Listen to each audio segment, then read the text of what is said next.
Bonjour à tous et bienvenue dans un nouvel épisode de Revue de laine. Moi c'est Lucie et vous êtes sur la chaîne Les Péripéties d'une Belette et aujourd'hui on va parler laine, tricot et surtout vieux projets de tricot. Enfin vieux, tout est relatif. En tant qu'amoureuse de la géologie, le terme vieux est pas... Oui, 20 secondes et je pars déjà n'importe où.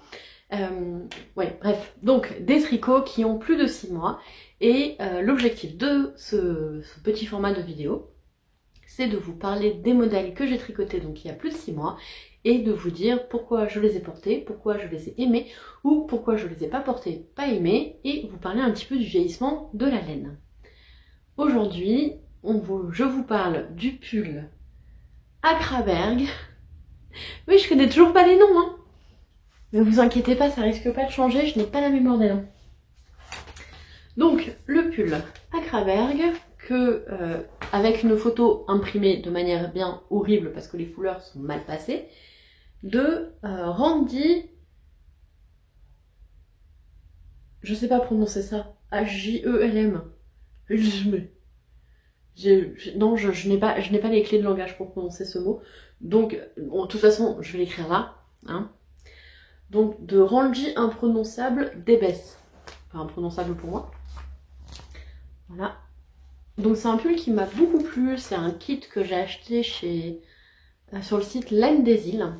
Un kit que j'ai commandé. En fait j'ai vraiment flashé sur le modèle. J'aime beaucoup les dessins. Et en fait ce sont des dessins traditionnels des Féroé, si je ne dis pas de bêtises.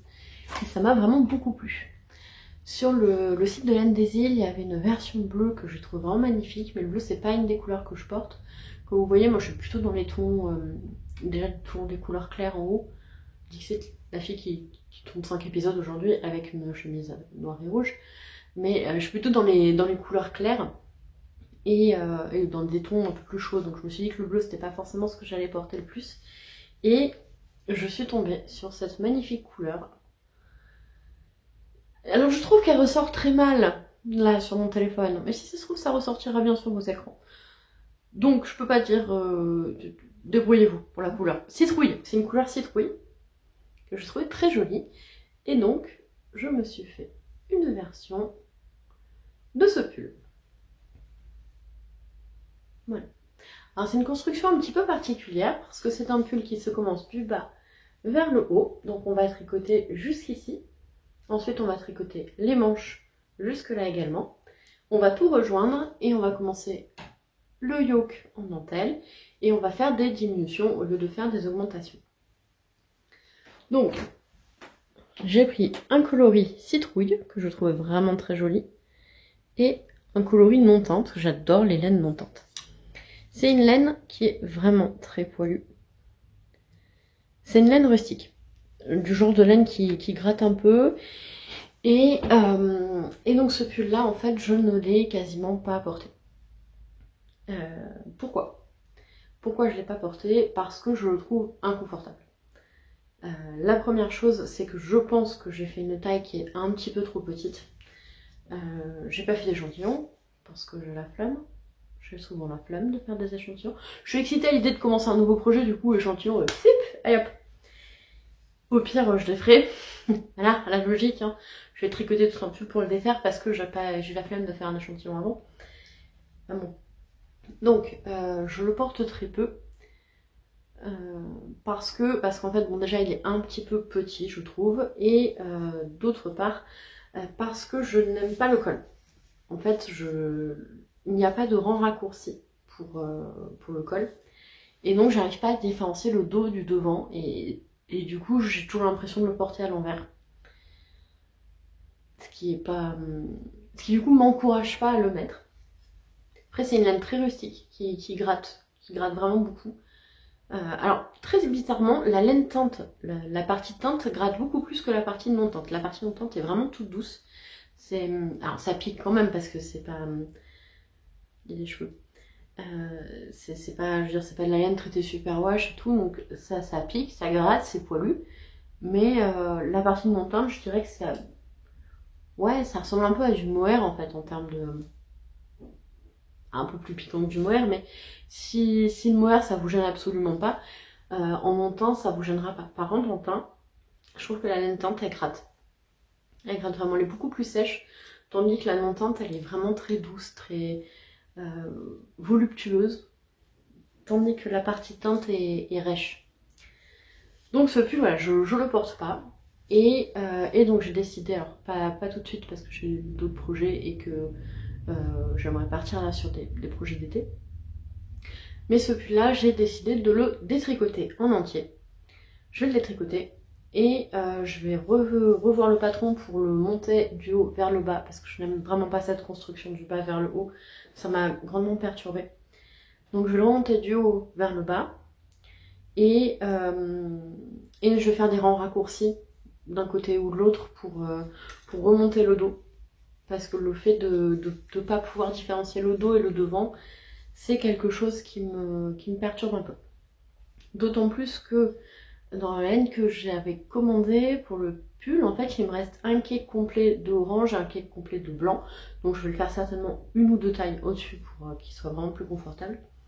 J'ai largement de quoi parce qu'il me reste un cake entier de orange, un cake entier de blanc, donc c'est des cakes de 100 grammes, plus après des petits restes, donc je pense qu'une taille au-dessus ça passera amplement dedans. Donc le défaire en faisant des rangs raccourcis pour remonter le dos.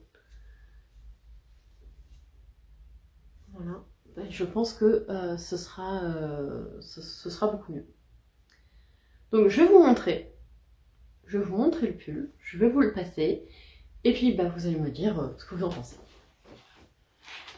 Donc voilà, assis debout là. Hop. Hop. Hop. Voilà ce que donne ma version du pull Akraberg. Vous voyez ici, moi j'aime beaucoup l'encolure devant, mais l'encolure derrière, je la trouve un peu trop dégagée. Et du coup, bah, surtout en fait, je ne différencie pas le devant de l'arrière. Donc je vais le défaire parce que j'aime beaucoup ces motifs. Mais je vais faire en sorte qu'il ressorte plus. Je mettrai le fil blanc au-dessus cette fois-ci. Et donc ici, on est vraiment sur quelque chose qui est doux, qui est confortable. Et là, ça gratte un peu plus. Donc je le porte pas à même la peau. Je mets un t-shirt en tout. Sur les bras, ça me gêne pas, mais sur le ventre, ça me gêne un petit peu plus. Voilà. Mais par contre, je trouve que ça fait ressortir quand même en fait avec ce côté, ces crénelures là, les zigzags, ça fait ressortir mes épaules encore plus, je trouve. Ouf, haltérophile. Ah, ouais, c'est pas. Voilà. Donc ça, c'est un pull que j'ai pas validé. Donc, ce pull Akraberg, je l'ai tricoté dans les laines de Siriktob,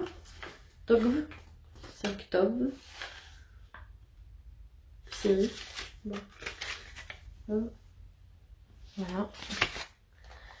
Dans les laines de Siriktob. Donc le blanc c'est la couleur naturelle sans teinture. Et l'orange que vous voyez là, c'est la couleur, c'est le coloris C25. 165 mètres pour 100 grammes. Et donc c'est une laine qui a été très agréable à tricoter, hein, que j'ai vraiment apprécié tricoter, mais je n'apprécie pas porter le pull. Comme je disais, il y a plusieurs choses qui le font, mais en soi, à quelques modifications, je porterai le pull sans problème.